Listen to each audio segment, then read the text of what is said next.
Alright guys, Scrappy here again. I hope you're doing well and enjoying your day so far. The Falcons are about to make it rain in the Call of Duty League. Dashy and Shotzzy have seen some of these numbers floating around over the last couple of days and have said, look, we are good over here as OpTic Texas, not looking to make any changes, but when the money is getting to this extreme, everyone may well have a price, and that seems especially true for what Thieves are probably thinking about the money that they're getting offered to get Scrappy off their team right now. What is going to happen in the next couple of days, because Falcons have pretty much exploded out of nowhere in this roster period to try and get anyone and everyone on the market. Very much enjoyed your thoughts in the comments. Hit the like button if you enjoy. Subscribe if you're new. As always, I greatly appreciate. Lots to cover. We're going to start with ReeaL. So, over the last couple of days, there were two things that became more clear. That JoeDeceives would stay at Toronto. That was a big confirmation that Adamu gave on the timeline to say, look, we're not selling him. We're not trading him. It is what it is. Now, if Falcons come along and they say, hey, we want JoeDeceives, then maybe it's a conversation that you reignite, because as we know, Falcons have more capital and resources than any of these other teams do in the league, and they are very much throwing that weight around, it seems, as of the last 24 hours. But excluding that conversation for the time being, JoeDeceives will stay on Toronto. They're looking to build a team around him. There were rumours that aBeZy was a key candidate, but let's be real, if Falcons are getting Cellium, and before the World Cup even started, the rumour was that Falcons wanted aBeZy. That was like their primary thing. So if that's a thing, it's still, which it might be, if Falcons want to go and get aBeZy and they want to pay the money to make that happen, which I'm very much sure that they could do if they wanted to, then obviously aBeZy doesn't exist twice, so Toronto can't get in. They would need to look for other options. Now, they wanted ReeaL before, right? I think last off-season they were looking at ReeaL. It was definitely a consideration. There were some rumours that they were trying to get him off Heretics, but Heretics didn't want to sell because of the drama between those organisations, Heretics and Koi. There's a bit of pettiness, I think, that was happening there, according to rumours. Now he's a free agent. They can get him if they want. That is the latest rumour. That's based on some, well, let's say translated messages here, that it looks like ReeaL to Koi is basically going to be happening here, right? So, we'll see what actually transpires, but that's what the rumour suggests, that ReeaL to Koi makes sense from a couple of different angles. I guess, he could probably run either role if they needed him on the flex. I think he could do it. If they want him on the SMG, he'd be a pretty good partner, I'd say, to JoeDeceives. That is the big rumour right now. The other big rumour is that Heretics are going to keep hold of Rencor, but even if they keep hold of Rencor and Super, losing ReeaL is a loss for sure for that team, and probably a gain for Toronto if this is true. So it looks like ReeaL and JoeDeceives, according to rumours, that's what could be happening over the next couple of days, and that'd be a pretty big confirmation for them, but obviously nowhere near the level of money involved as we might be talking about elsewhere. JoeDeceives might be pretty happy with the situation. Look, if they could get aBeZy, maybe get aBeZy as well. We know that Kenny and Drazah, maybe as a duo, have been linked there, but over the last couple of days, it's become not exactly a guarantee that Kenny and Drazah are going to be on the same team together, especially with what's going on at Thieves right now, right? Like, if Thieves lose Cellium, the man they were targeting, and then they lose their main man, effectively, to the Falcons, then who knows where Thieves are going to end up, having conversations with over the coming days with regards to some of those players, and we'll get to exactly what that looks like right now. Now, before we get there, Neptune has been a big conversation of last night. So Neptune's been talking quite a lot over the last few days. He mentioned shortly after the World Cup, he went live and talked a bit about the fact that Surge were never going to stay together. They didn't have the resources to make it happen. It was kind of a known thing on the Surge team as far as he was concerned. I think he mentioned it on stream the other day, that the team was going to be going their separate ways, and as a result of that, Neptune was trying to, let's say, get ahead of the curve, as we understand. Now, Neptune was gassing up Huke and giving him some strong words the other day, and look, the OpTic question is somehow still back on the radar in terms of their roster, not because OpTic want to make a change, but just because maybe one of their players might just get bored. Now, we'll get to that in the coming minutes, but last night, Parasite confirms why Neptune wasn't in any of these roster discussions, right? And it was a bit confusing. Shortly after the World Cup and Rostermania was getting underway, we started to talk about 04 to FaZe, that partnership with Simp, and Shotzzy last night on stream, and, obviously you've got to consider Shotzzy's opinion in very high regard, was saying that 04 and Neptune are two very impactful SMGs on the map. He rates 04 very highly. He also thinks that Neptune's a very impactful sub as well, and it's kind of impossible to deny that, given that, Surge brought him in, and that was the one change that they really made that took them from being not particularly competitive to all of a sudden making multiple grand finals.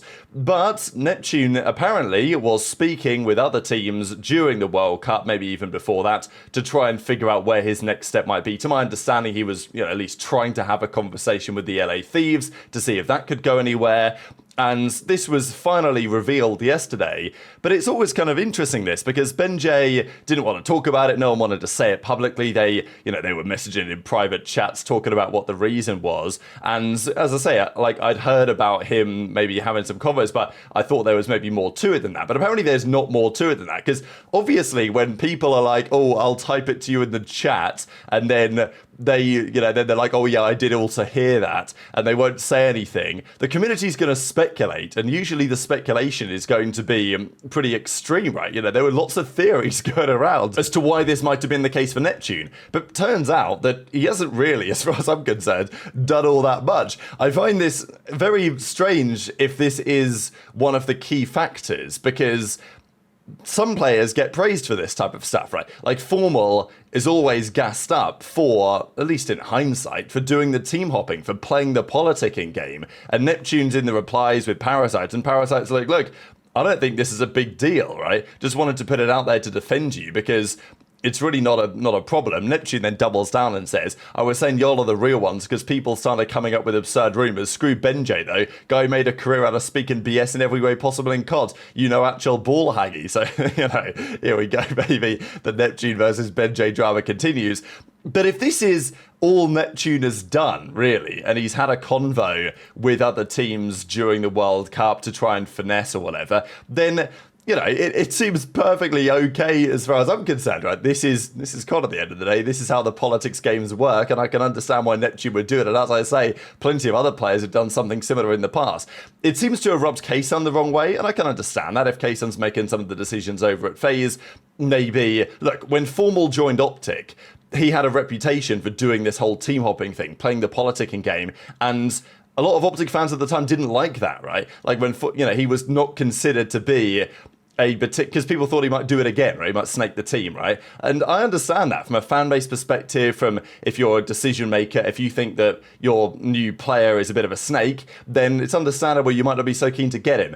But the point of team hopping is to get on the best team, and once you do, you stay there, right? So, that's why it worked out for Formal in the end. So, it's interesting if Neptune gets a similar reputation, but it's not like he's done anything bad as far as I'm concerned. Anyway, aBeZy and O4 were having a further conversation about the Neptune situation, which was very entertaining. Where Neptune's actually going to end up is interesting. There were some talks that Shotzzy had kind of implies that Neptune might be ending up on the Gentlemates, so just something to throw out there for you guys. But we've got to get into the Falcons situation, because first of all, a salary cap is not going to be a thing. They tried it in the first year, and legally there was no backing for it. So that is not going to change. Now, what next in terms of the Falcons? There was this I thought was pretty funny that went on the Reddit, having that Scump retired before the Falcons game. Scump loves the money. And look, Scump has even said it in podcasts, isn't he? Like, if they came along and offered him some crazy bag, then yeah, it would be difficult to turn down. And it would be difficult for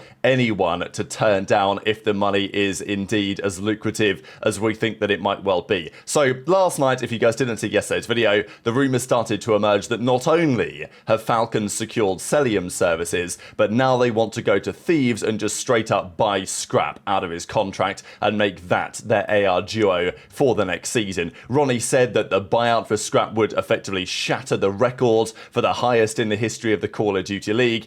And then Ghost of Hope came out with this tweet and said, it's over. So this was obviously a little bit cryptic at the time, but implying that, well, I guess implying a couple of different things. Either it's over for the Thieves, like they're cooked, that Scrappy's gone, and therefore the team is chalked, or I guess kind of means the same thing, but it's over for the league, right? Like, Falcons have so much bread that it just doesn't matter anymore what you do. They are just going to go out and get the players. And then Pred does another kind of Falcon tweet yesterday. Now, the first one was alongside a tweet from Xnid, which seemingly implied they'd got Cellium in. then Pred went live and said, oh, I don't know what Ronnie's talking about. I can't see where he got that from, doing some quality acting. This, because the flank was happening, it might just be bait, but and I don't imagine that they've got anything done yet. But I will say, if the money is what we think that it could be, it's going to be very, very challenging for Thieves not to say yes to it. So, Scrap then was on stream last night and was basically like, look, I want to stay on Thieves, that's where I want to be. But at the end of the day, if there's a contract with a buyout figure, or if, you know, they go and offer him some money to buy him out of the contract, and Thieves say yes, then Scrap's not got much of a choice. And he says, look, I need 1.5 million to go there. And this sparked some, you know, obviously some jokes, because people were like, Falcons saw 1.5 million. And they were like, damn, that's, you know, pocket change.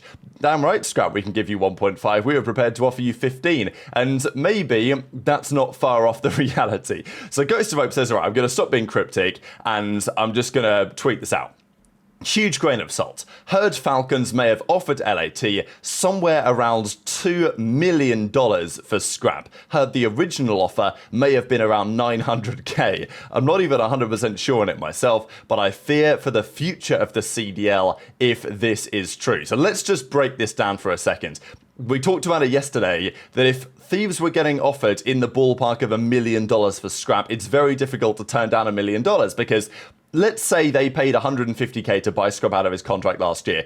Some say 75. Scrap kind of implied it was double that. Whatever. Let's say it was 150. And let's say they paid Scrap, HyDra, 300k to play for them, maybe Envoy, Ghosty, 200k. I don't know. I'm just making up numbers. But what I'm saying is that the total compensation that they gave to that team last year and all the expenses and everything was, you know, $1 million, bit more than $1 million, something in that kind of ballpark. So when you buy a player like Scrap for, let's say, 150k, and then after having him for a year and winning championships with him, somebody's going to offer you like 6 times as much for the same player with only 1 year left on his deal, and that money will effectively pay for all of last year's expenses and give you a good head start into next year and whatever you want to do next. That's very compelling at $1 million. Make it $2 million, and all of a sudden it's almost impossible to say no? Because Scrap's got 1 more year on his deal, and this money would pay for everything we just mentioned and a hell of a load of interest. You'd be getting an insane return on your investment into Scrap as a player. And the problem for Thieves is, let's say you say no to the Crown Prince and you say, all right, you know, we're not going to do it. We are going to hold on to Scrap and try and make it work again and win the World Championship or whatever. Next year, Falcons, instead of offering the money to Thieves to just buy him out, right? I mean, this is just a buyout fee, we think, right? This is before even you talk about what they're going to pay Scrap in terms of a salary. They can go to Scrap next year and say, all right, Scrap, you're now a free agent. Your contract is up. Do you just want the $2 million as salary, you know, because we saved it last year by not buying you then? Obviously, they probably wouldn't do that. But the point is that Thieves know full well that if Falcons have this money to buy Scrap out of his contract as a pure buyout, then they have enough money to offer him a contract which Thieves can absolutely not compete with at all. So if Falcons want Scrap, they will get him next year. Like, unless maybe OpTic want him and Scrap chooses that, that's possible. But basically, Thieves will not have Scrappy in 2027. Like, that is almost a guarantee right now. So if you know that to be true, then it's very difficult to turn down if, of course, this money is actually real. So, as I say, it gets very interesting now for the league, right? And this is the kind of next discussion as to where this leaves us, because Falcons were relatively quiet in Rostermania. Like, in the first week, we'd heard, oh, they're kind of interested in Cell, they're kind of interested in aBeZy, and now they're just dropping them bombs left, right, and center. Dashy, understandably, because people are saying, well, like, what if they came to you, OpTic guys, and said, hey, we can give you a lot of money to buy out of your contract? Dashy says, look, we're good over here. We're happy with our team. Shotzzy said the same thing, and basically echoed Dashy's opinion and says, like Dashy said, you know, we are good over here. But everyone's got a price at the end of the day, and it does make an interesting kind of future of the league, right? Falcons can only have 4 players. There will always be other competitive teams, even if Falcons just pay insane money to get the best players. And even then, will they actually form a great team, right? They might have the greatest players, but does that really form a great team? If you look at their Counter-Strike project, you know, I think they've won something, but they've not won much at all. And they've become the villains, really, of the Counter-Strike world, because they just pay all the money to get everyone. And it's not really worked out for them, right? So in COD, it could be something similar. I wouldn't be, obviously they're going to be competitive with that kind of player level if they want to try and sign those guys, but it's not, doesn't necessarily guarantee them massive results in the scene. And with only 4 players they can sign, there's always going to be other competitive forces. I think the concern for the scene is like, okay, let's say Twisted Minds, let's say Alcapsia Esports, some of these other teams, the other Saudi orgs, they come in as well at some point, and they have similar pockets to the Falcons.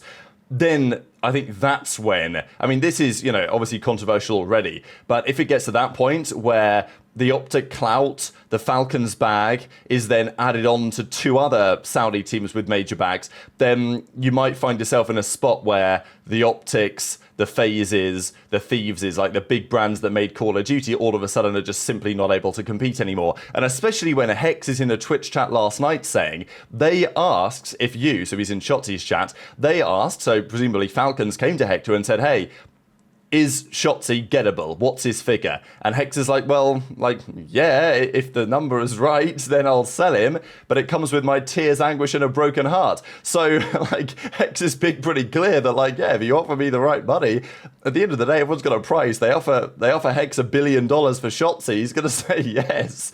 So, you know, it's pretty crazy right now.